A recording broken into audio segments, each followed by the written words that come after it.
Hi, Monica. How are you doing?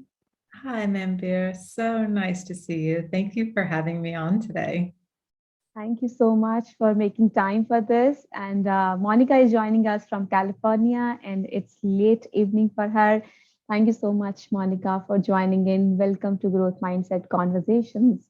And you look very pretty.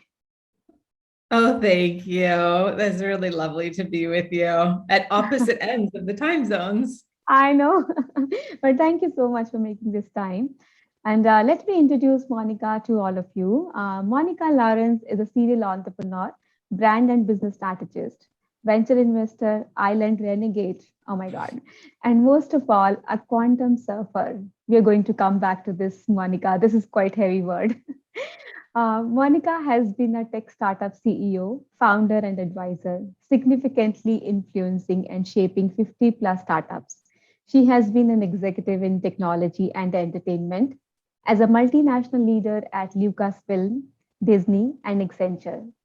She's a hospitality maven, offering a luxury private villa for global mavericks in Fiji. She's upbeat and insatiably curious, which she inherited as a daughter of stewardess and a rocket scientist. Monica holds a BS in computer science from Bucknell University and an MBA in strategy and environment from Anderson School at UCLA. Welcome, Monica. It's great to have you as a guest in episode 20 of Growth Mindset Conversations. Thank you, Manbir. I feel so lucky. Episode Uh, 20. Congratulations. What a wonderful job you've done assembling all of the content and having dynamic conversations with fascinating people. It's really been a pleasure to watch. Thank you so much. It's really it feels very good to hear that. Thank you so much. And thanks to all who are watching this conversation. Monica, what a journey, BS in computer science, then MBA in strategy, and then Island Renegade, and a very kind of intriguing word, quantum surfer. So before we come to all that, so as the show is called as Growth Mindset Conversations, what is growth mindset for Monica Lawrence? I really love this question. Um, for me, it's never giving up on your dreams. Yeah, I think that as children, we dream effortlessly. And then as we grow up, we start to become practical, Yeah. pragmatic. We start to say, oh, that would be too difficult. Oh, I'm too old. We have all these reasons that we can't do things. And sometimes we even stop dreaming at all. Hmm. Hmm. And for me, growth mindset is about allowing yourself to dream. Hmm. And then as an entrepreneur, I like to make those dreams come true. So that's really one of the beliefs and desires that led me into quantum surfing. Hmm. Um, I was looking for more tools to make more dreams come true. Wow. Wow. So it's kind of, weaving your dreams and then making it happen. Yeah. Yeah. And as you just mentioned, quantum surfing, and believe me, since, I have got your bio and I have been talking to you about this, I'm really, really very intrigued what quantum surfing is. And I'm sure all of us who are, all of the people who are listening to this show, watching this show, are equally intrigued. So, Monica, let's talk about, what is quantum surfing actually is. Quantum surfing it's actually a growth mindset, and it's a creation method Mm-hmm. for entrepreneurs, innovators, global visionaries, people who are passionate about living life. It's an accelerated way to create, which is a different perspective than the kind of conventional norms that we are taught in our best institutions, in all of our corporations. And we, in mastering those conventional norms, of planning and resource allocation, whatnot, we've really become what I would call expert paddlers. But what I've been experimenting with over the last 10 years is a different way of creating, a way that uses energy, and that's what I call quantum surfing. Mm-hmm. Mm-hmm. So very interesting. And you said it's very useful for entrepreneurs, innovators, people who want to live life. What Mhm. about corporate people? I'm sure they also want to live life. And how does this quantum surfing help them? Well, I spent a lot of time in corporate environments myself. I Nice. worked at Lucasfilm, at Disney, at Accenture. And in those environments in particular, I never had enough time. And that was really a resource that was fixed. And Mm, you kind of become a devotee of how to hack your time, how to use it more efficiently, how to delegate. yeah, You really creative about it. And then, you kind of go through that early on in your career, and then your own life becomes that much more demanding if you've decided to have children. absolutely. Absolutely. Your family, balancing family, home. I think all of us has been there, right? Done that. That's right. That's Mm, right. mm, And so this can really burn you out. And it's a mm, shame because it's our top performers, it's our most creative people, it's our visionaries and our passionate people who find themselves burning out. mm, And quantum surfing, there's a way to use it where it expands time, where things get done without you having to do them. And mm. Oh, so I'm oh, looking forward to sharing that with you because I know that when I was in those executive roles, I'd be like, okay, I'm all over that. What can I do that exactly. And I'm not just sure, save time, but expand time? exactly. I'm sure people who are watching this and would be like this. Okay, can we do that? We can. So how do I mean, how can you help us on that? I mean, I'm sure um, only handful of people might say that I have sufficient time, but most of us want to do more than the time we have. So it's like me always. I mean, I have a habit of setting goals and putting those to-do lists, and then by end of the day reflecting and doing all this blah blah. But still, time is always some a resource which is less. So how can you help us to expand time? So I'd like to give you a little context kind of for Yeah. the framework of quantum surfing. Right. So what we do when we make all those lists and those goals and we put together our plans and we project out how something will get accomplished, what we're really doing is paddling. So now Mm-hmm. imagine that someone gives you a board and you've never seen surfing. Like you have no idea what that is. And someone gives you a board and you'd be like, well, what do I do with this? They're like, oh, it's just, you can have fun in the water. Mm-hmm. Oh, okay. Okay. So you get on and you start paddling. It wouldn't necessarily occur to you that you could catch a wave, stand up on that board and surf it on in, right? So you get out there and you start paddling and it's fun, right? And you're going from point A to point B. Okay? And then you go, well, how can I get there faster? So maybe you train, you bulk up a little bit, or you get some friends and you put your boards together, or maybe you put an outboard motor on the board. These are all ways that we paddle faster. Maybe you get really good at the tides and you go, I know when the tide is going out and I want to get from point A to point B, I can get my board there faster. These are ways of streamlining paddling. And they're Mm-hmm. akin to all the ways that we hack time in the model in which we work today. Mm-hmm. Now, imagine that you're out there paddling and you see someone have the same board as you, but they're doing something completely different.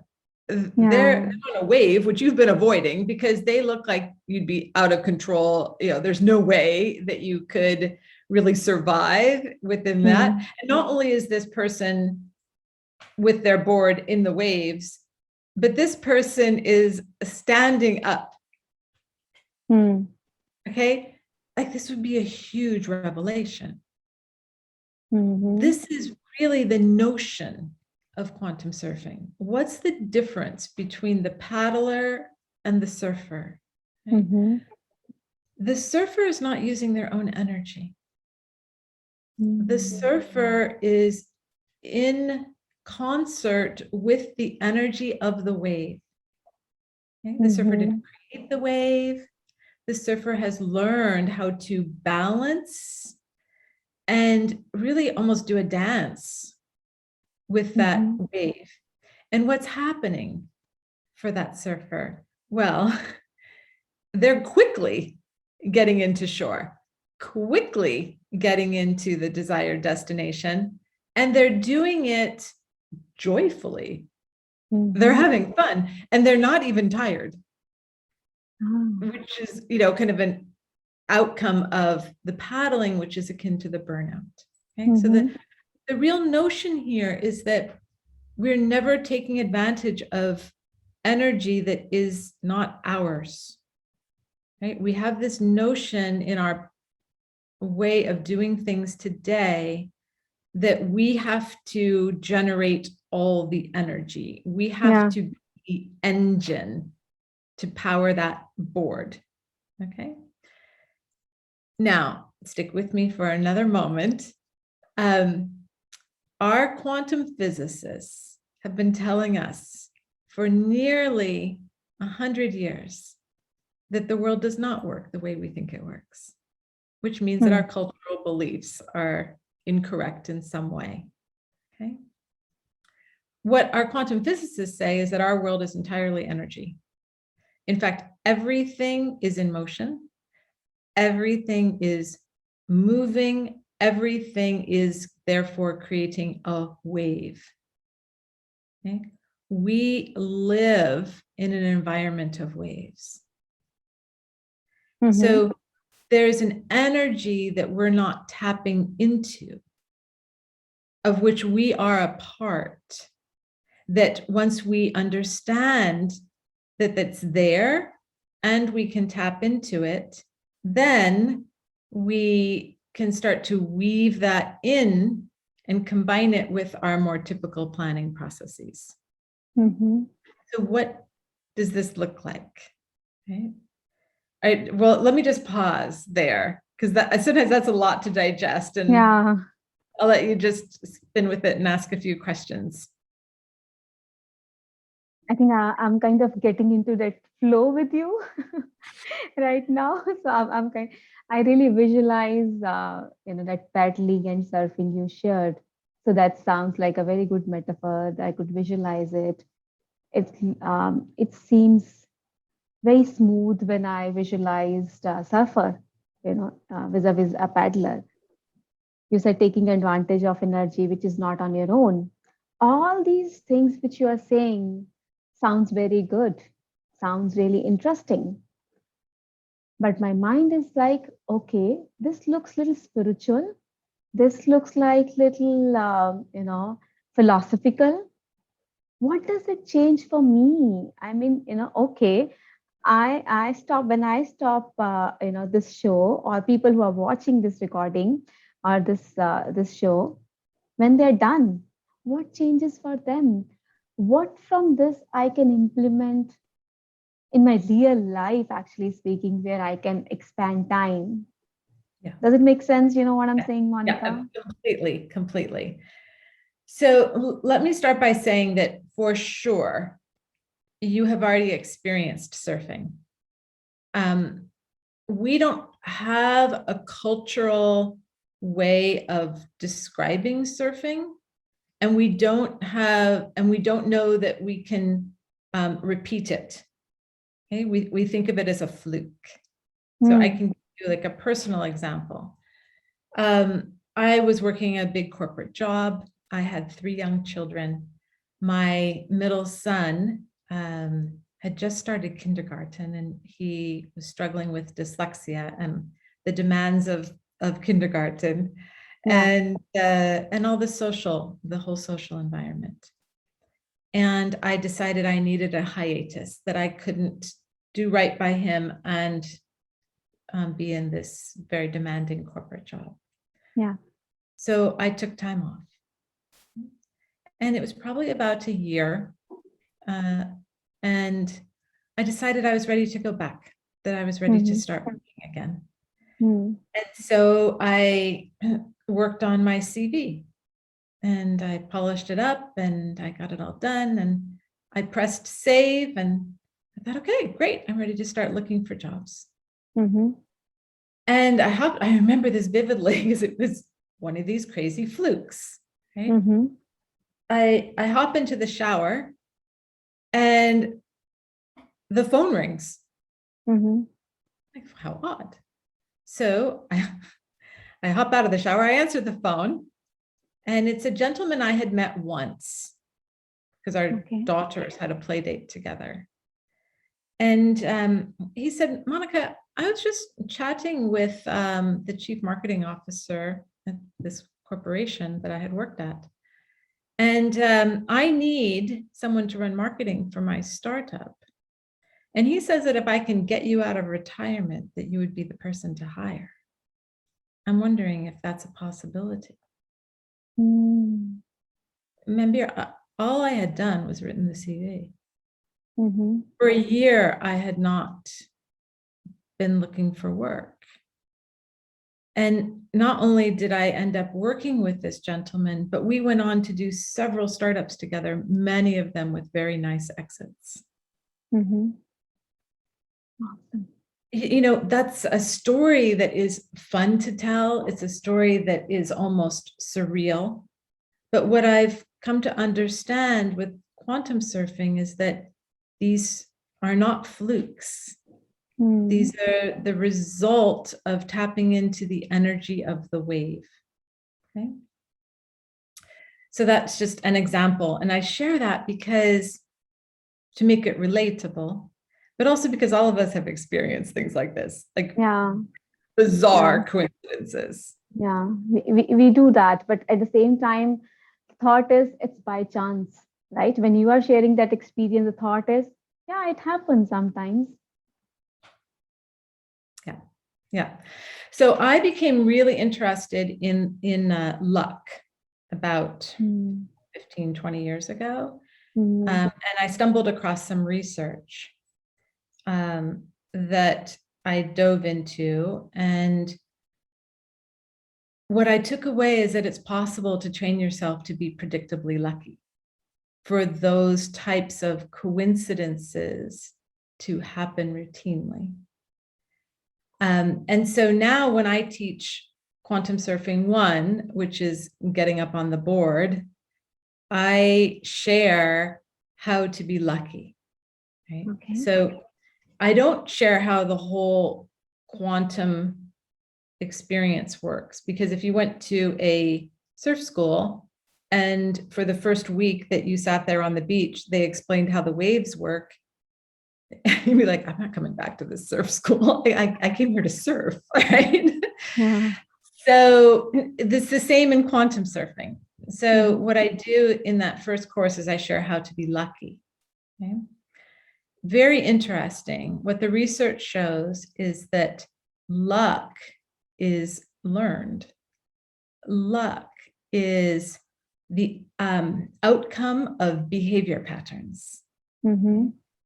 And that specifically, those behaviors are curiosity and openness, resilience, positive expectations, intuition, and I add playfulness.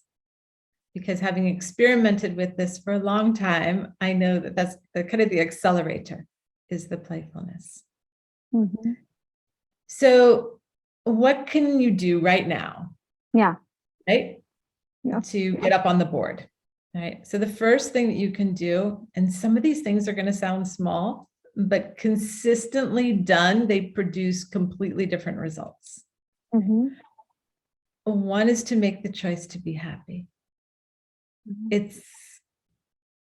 It's truly a radical choice to make a choice to be joyful. Right?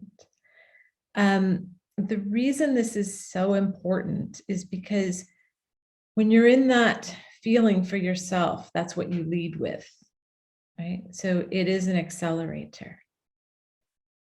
That is one of the easiest things that you can do. Now, there's a form of intuition that I share that I call sense decisioning, and I'll give you a little taste of that, because that one in particular is a fantastic way to literally expand time, to save time, right? To get something done without having to focus on it, right? And since that's what we're really talking about for your executives, I thought, that's kind of the one I want to share, right? So intuition is a sense that we have, but we're never trained to use it. We're definitely trained in our rational thinking, in our intellect, but we don't come to trust our intuition because we don't have enough experience with it. And what's interesting to me about intuition as well is that we don't have language around it. So we have a lot of language around hearing, which is a sense, or seeing, which is a sense, or even tasting or smelling. We have a lot of language around that, but we don't have language around intuition. And it's quite a broad spectrum. Mm-hmm. There is a particular technique of intuition, which I've called sense decisioning. Mm-hmm. So the way that I came to this, and I think that any of us who are driven, busy people can relate, right? About a dozen years ago, I was working with a coach, and we would get to the end of a session, and he would say to me, "Monica, when do you feel to meet next?"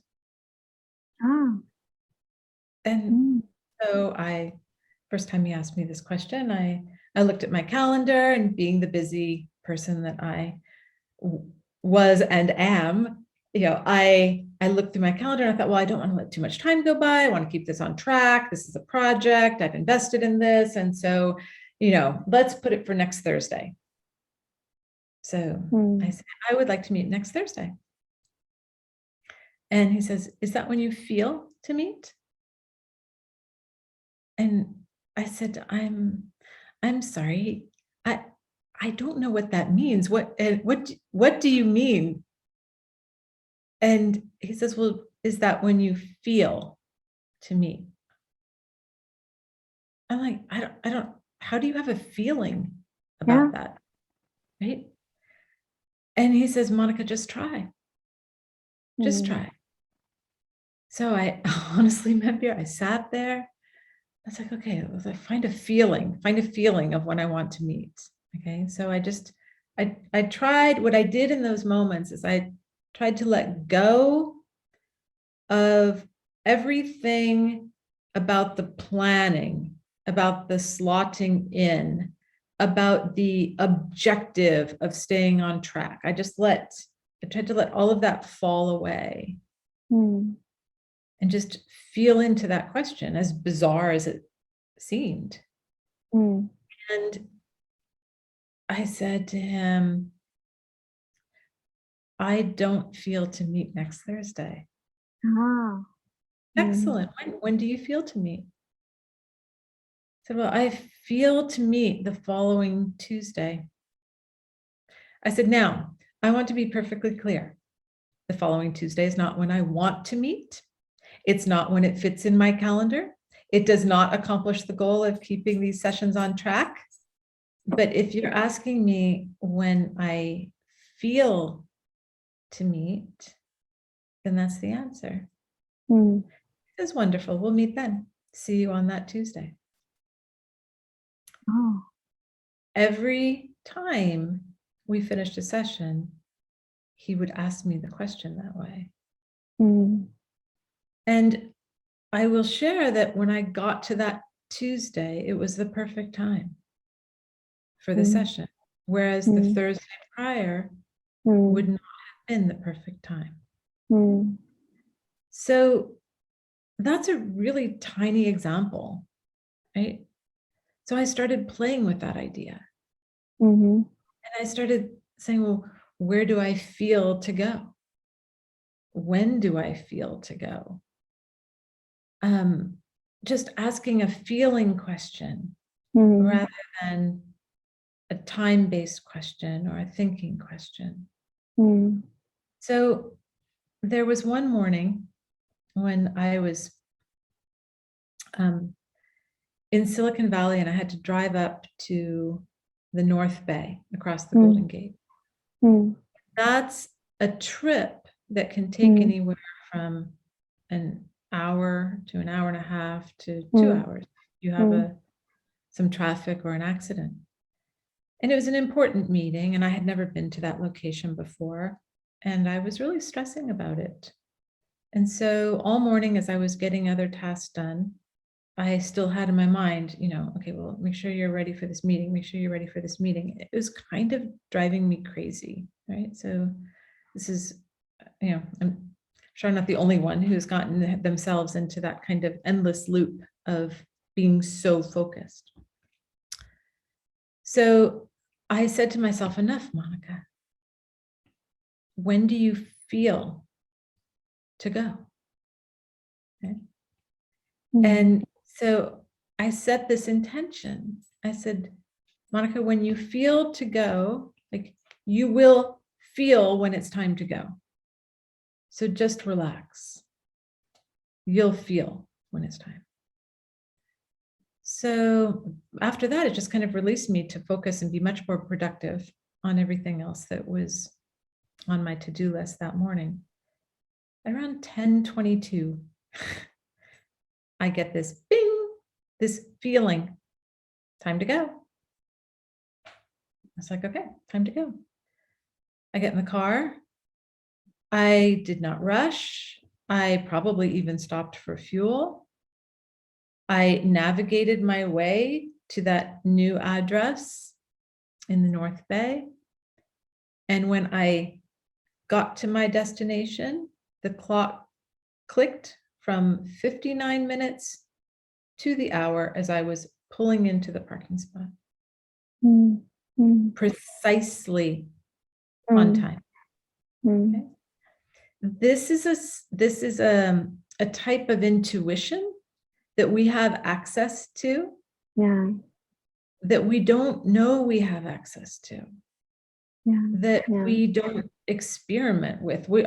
I had never even heard people talk about it. So I shared it with my quantum surfing courses. And in the last group, there's a gentleman who lives in New Jersey, and he has business in Brooklyn. And he was so frustrated because for his last meeting in Brooklyn, he had arrived about an hour and 10 minutes late. Okay? And he was using Waze and everything else. And so once he learned about this notion of sense decisioning, right? He started trying it in really small ways. Like he would go to the grocery store and say, what pepper do I feel to pick? And he's like, he was laughing. He's like, I was like laughing at myself. Like, who chooses peppers this way? But he's like, who cares? Right? It doesn't matter. Who cares? We'll just like experiment in these like really inconsequential ways. So that's what he did first. And then later that week, he had a meeting in Brooklyn. So the night before, he's like, let's go for it. So he says, okay, when do I feel to set the alarm for? So whatever answer he got, he set the alarm for that time. And then when he got up in the morning and he, got his coffee and his breakfast, and he's like, well, do I feel to leave yet? No, I don't feel to leave yet. So he took his garbage cans to the top of the drive, and finally he had that feeling. He's like, oh, there's a feeling. Okay, it's time to go. And so he got in the car and he said, initially he put on his whole navigator, like what's the best route, and avoiding all this traffic and whatnot. And it was making him feel stressed. And he's like, I don't need this. I don't need it. So he turned it off and he just said, which way is he going? Where does he feel to go? Manbir, he gets to his destination early. Mm-hmm. Right? Like 10 minutes early. And he thought, well, this didn't quite work because I'm early. Yeah. And then he realized that he still had an email to write. And so he wasn't early. He was right on time because he Oh. needed to write that email. He needed that time. And then Mm. when he walked, he said he wrote the email, totally fine. He walks into the reception. And as he's standing there in reception to ask for the individual that he's meeting with, sorry, one of the dogs is all excited. The time clicked to be the perfect time. Okay. So when I was like, I was just giddy with excitement because this is not a common thing. This is not, and the fact that I was able to share it with him, he started trying it right away, Yeah. Yeah. and then was even able to very quickly feel into this type of intuition. Mm-hmm. Use it in a very practical way. Yeah. Yeah. Our lives are really, they're shaped by all of these commitments. Yeah. We are very, very busy. Yeah.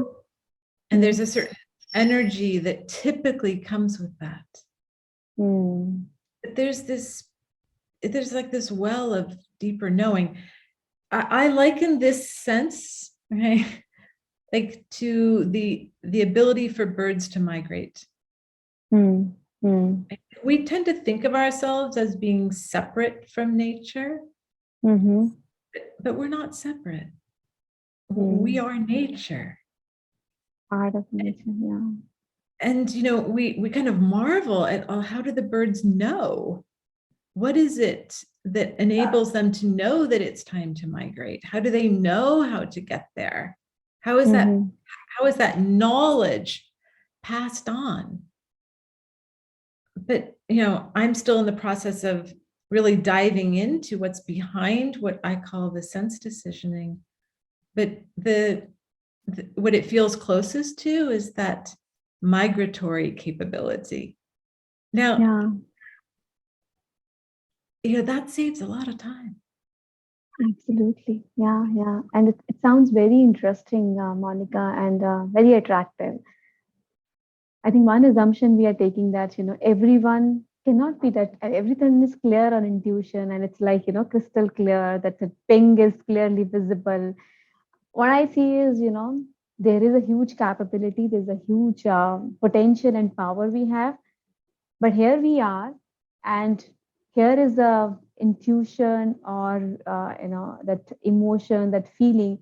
And between us and the feeling and the emotion and the intuition, I see a lot of things. I don't know, based on what I'm thinking right now. I see a lot of fears, pressures, those kind of muddled things between us and that recognition moment of intuition and feeling. So yeah, I mean, I'm sure there can be whole new discussion about that. But any last tip before we wind up, because we are already on the on the time of end of the episode. So any last tips? How can somebody recognize their intuition in a more practical way? That concept wise, I think you have made it very, very clear with those examples and stories that what is the power we have, but how do I tap into that power and be confident, I'm tapping into the right element. Yeah. That's why I led with choose to be happy. When you were just describing this environment that we live in, that we have doubts, we have fears, we feel anxious, right? Absolutely. What's happening for us when we're in that energy, and the science shows this, is we can't notice the unexpected. So by choosing to be happy, by showing up in a playful energy, by just letting loose a little bit, by injecting some laughter, that enables us to just drop a few layers of the fear, the stress, and the anxiety. Yeah. When we do that for ourselves, this is why it's such a radical choice, because we are giving ourselves the gift of seeing the unexpected. And when we are able to see more of what's truly happening, then when we start to realize that there are these serendipities, these coincidences occurring all the time, but we're not noticing them because we're kind of shrouded by the being overly focused by the anxiety. So anytime you can choose for yourself to be playful, to just choose to be happy, to look for the silver lining, to trust that it's all happening for your benefit, to make a game out of it, anything you can do like that is already going to put you in a great position to have fantastic outcomes in shorter periods of time. Wow. And when you were saying that, I was thinking myself that I needed to hear that actually. I'm known as one of very structured, organized, focused person. So I guess, I really, really needed to hear that. Thank you so much. That's such a nice way to, I guess, culminate the episode. And thank you so much, Monica. I guess, you have shared this wonderful story, and all of us are more curious about quantum surfing. How can people know more about quantum surfing, and if they want to explore, where should they reach you and the concept of quantum surfing? Well, thank you for asking. You can find me on quantumsurfing.com. And I have the first course getting up on the board, kicking off this month. So that's a 6-week course, and I offer them periodically. Fantastic people always show up for these courses. So that's almost half the fun, is being able to convene with other people who are excited about life on the quantum edge, so to speak. And so you can learn more about quantum surfing on the website. And then also we have a YouTube channel. And so whenever I have interviews like this or some other conversation, we put them up there so that we can really share the concepts of quantum surfing. It's really a beautiful and joyful way to go through life, Manbir, and it makes it my passion to really share it. And that shows up. And for all our audience, I will be adding all those links which Monica shared in the show notes. And you can go and access and maybe reach to Monica if you need to know more about quantum surfing. Thank you so much, Monica, for this awesome discussion and great insights. I guess, I'm in totally different space, after discussing with you. So appreciate your time and the value you have created for my audience. Thank you so much. My pleasure. Such a lovely time to spend with you, Manbir, and you have a gorgeous day. Awesome. You have a good evening. Thank you, everyone, for joining us today. And I'm sure you will apply the suggestions and tips shared by Monica and be in more happy space and more in touch with your intuition and feeling. I'm also going to implement these suggestions, and maybe we'll have another conversation with you, Monica, on this. Thank you. Thank you, See you all again in the next episode of the series. Thank you and all the very best. Thank you, Monica. Bye-bye.